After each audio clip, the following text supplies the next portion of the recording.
Good morning, students. In the previous class, we studied about the basic concept of extraction of aluminium. Now, we are going to discuss the whole thing in detail over here. As I told you in the previous class itself, that whenever we are talking about purification of any elements or extraction of any element, we make it go through certain steps. The first step is pressing or concentration of ore. Second one is conversion to oxide. Third one is reduction of oxide to metal. And then the last one is electro-refining. So, let's start with it. Now, in case of aluminium, the process that is used for dressing of ore or concentration of ore is known as Bayer's process. And as I've already told you earlier, this involves several steps. The first step is conversion of impure bauxite to sodium aluminate. Second one, conversion of the sodium aluminate to aluminium hydroxide. And the third one is conversion of this aluminium hydroxide to pure alumina, that is aluminium oxide. As you can see over here, we take impure bauxite, that is Al2O3.2H2O, and react it with sodium hydroxide at a temperature ranging from 150 degrees Celsius to 200 degrees Celsius. On reaction at this particular temperature, what do we observe? That sodium aluminate is formed along with release of water.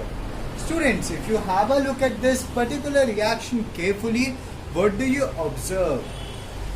Aluminium oxide, which is an amphoteric oxide, reacts with a base to give us salt and water. Now, please note one thing, that there are certain other impurities also which are present in bauxite, mainly Fe2O3 and SiO2. The best part is that these both substances do not react with sodium hydroxide. As a result of it, the formation in the formation of product, they do not play any role, and the product that we obtain in this particular reaction can then be used to further find out, or you can say in order to further purify aluminium or obtain aluminium.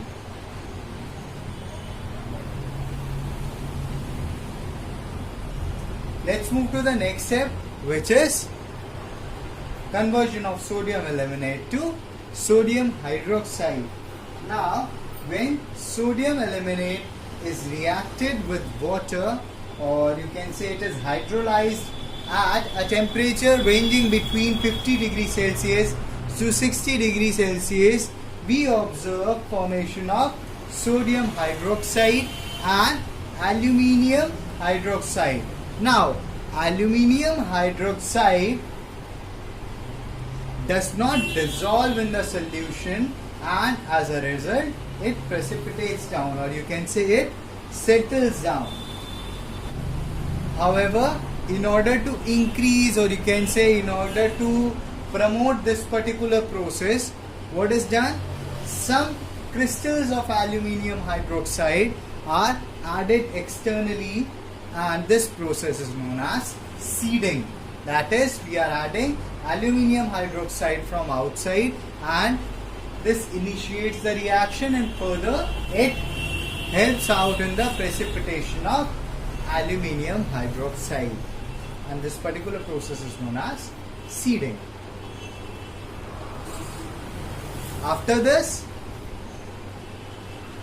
it can be filtered out and then dried to obtain aluminium hydroxide. Now, the last step is conversion of aluminium hydroxide to pure alumina, that is aluminium oxide. When we take aluminium hydroxide and ignite it, or we can say we are heating it at a temperature of 1100 degrees Celsius, we obtain pure alumina, that is aluminium oxide and water molecules. This whole process is known as Bayer's process, and as a result of this particular process we have obtained oxide of aluminium. See students, I have told this in the previous class also, that generally whenever we are talking about extraction of any element, then after the first step, or you can say after dressing of the ore, we go for obtaining its oxide. But in case of aluminium, when we are taking bauxite as an ore, the best part is that we already obtained the oxide in the first step itself. So the second step, that is conversion to oxide, is not required in the case of extraction of aluminium. Let's move on to the third step. Before that, I would like to tell you one more thing, that in order to dress aluminium ore, or you can say for dressing of aluminium ore, one alternate method can also be used, which is known as Hall's process. Now this can also be used in order to remove impurities. Here we react our ore with sodium carbonate, which provides us sodium aluminate, water and carbon dioxide.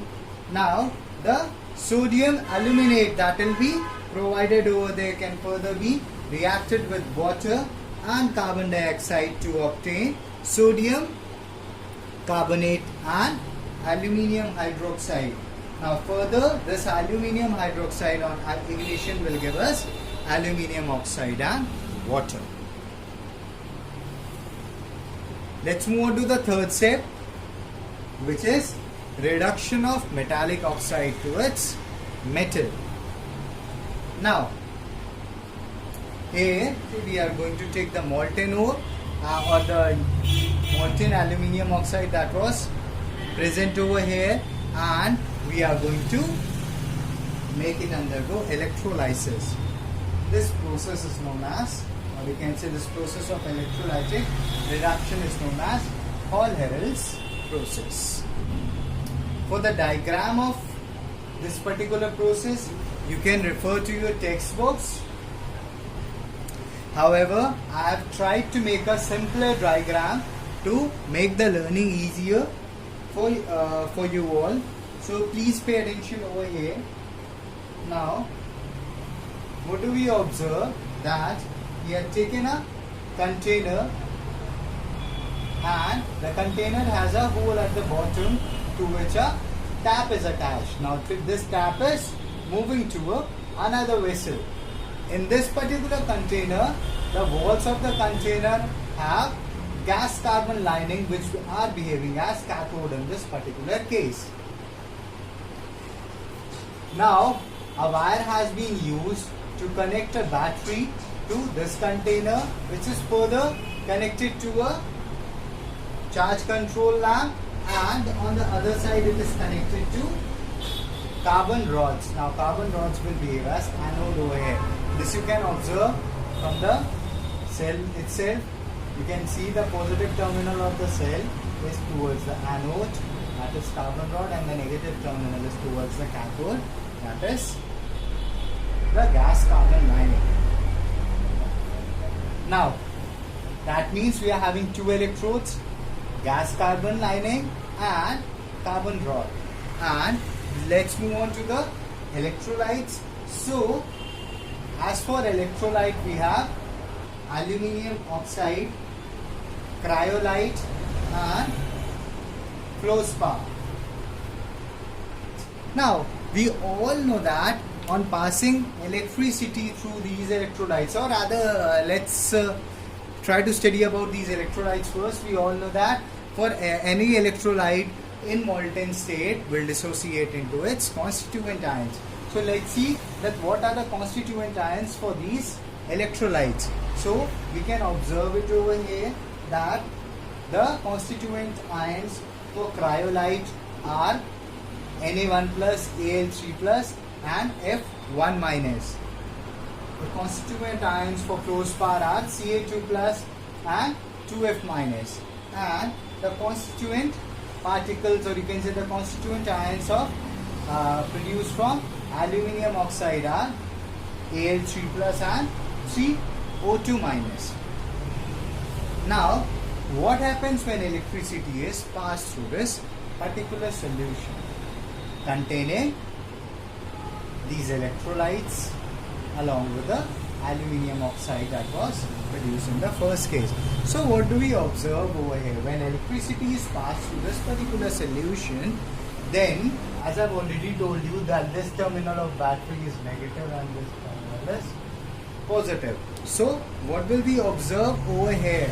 That all the positive particles which are present over here, or you can say all the positive ions, that is Na1 plus ion, Ca2 plus ion and Al3 plus ion, including this Al3 plus ion, they are going to move towards the cathode.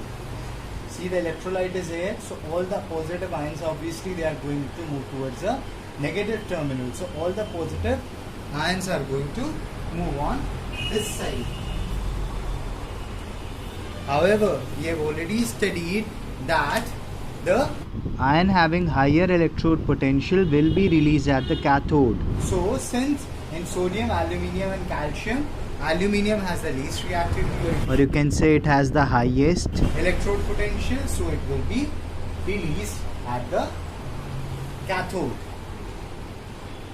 Similarly, we can observe that the anode is positive over here, and because the anode is positive, so all the negative ions that are present over here will move towards the anode. So which are the negative ions present over here?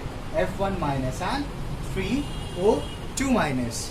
Now again, as for anode also, we have already studied that at anode that particular ion will be released which has a lower electrode potential out of the anions present in the solution. So in this manner, oxygen will be released at the anode, that is carbon rod. Ultimately, we are having aluminium ions at the cathode and oxygen ions at the anode. Now let's see what will happen over here. When this negative oxygen ion, that is O2 minus, when this negative oxygen ion will come and get attached to carbon rod, which is anode over here.